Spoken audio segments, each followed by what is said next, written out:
All right, I want to talk about the concept of a wagon. I have this conversation all the time with brand new clients. There is no such thing as a wagon. Getting back on the wagon, falling off of the wagon. Well, I shouldn't say there is no. Lots of people consider or think of their health in that regard. And it is, I believe it will always kind of keep you trapped in that diet mentality, which isn't productive, in my opinion.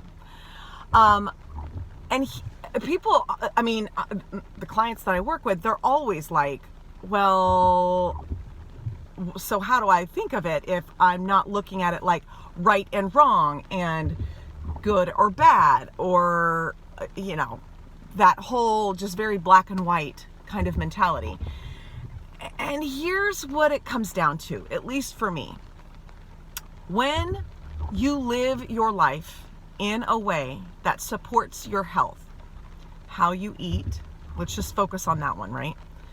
When I was able to transition my lifestyle so that the way that I ate supported optimal health. And what I mean by that is I am thriving, not just surviving, right? There is no such concept of a wagon and falling off the wagon or getting back on the wagon or what have you, right? Because the majority of the time I live in such a way that supports optimal health. So when I decide to go to the movies with my kids and have popcorn, or you go on a girls trip with your friends and decide to have wine or a drink, my point is these are things that I don't do on the regular. So when I do them the next day or the next meal, I just go back to normal life. Like it's not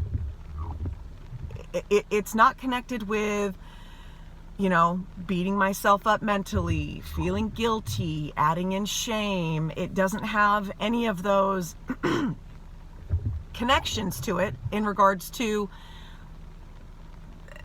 the negative aspects of what the wagon is for so many of us. And getting past that mental hurdle takes time, it takes effort, it takes retraining your brain. It also takes putting into practice a healthy lifestyle. And a healthy lifestyle isn't being on the wagon for a period of time and then having a cheat day or being off the wagon for Christmas or Thanksgiving. Do you see what I mean? Like, I'm not stressed about Thanksgiving because Thanksgiving will be what it is. If I decide to have some of the pie, if they have pie that I care to eat, then I'll have some pie. But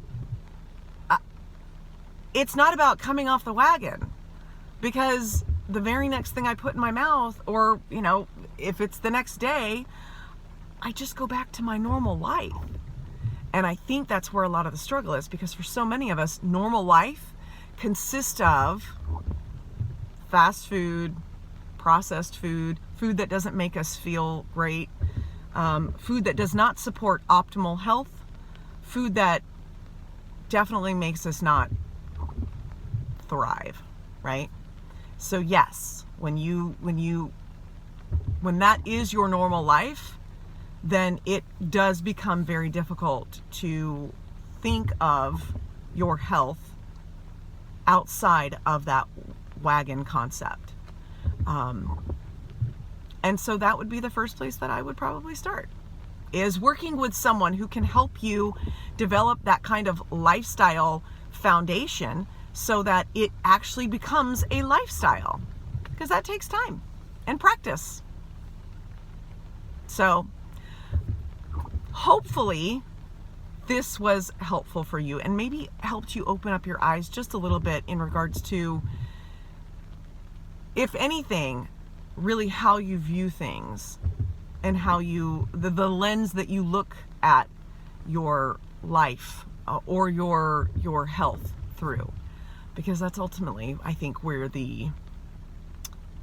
needs to begin, right? Your awareness of it needs to start there. So at least mine did, and it's been changing and progressing over the years. So, and that of course takes time as well. So if you found this helpful, do me a favor and like, and maybe share this, because I'm sure there are other people who will find it helpful as well. Okay? You guys have a great day. Bye, guys.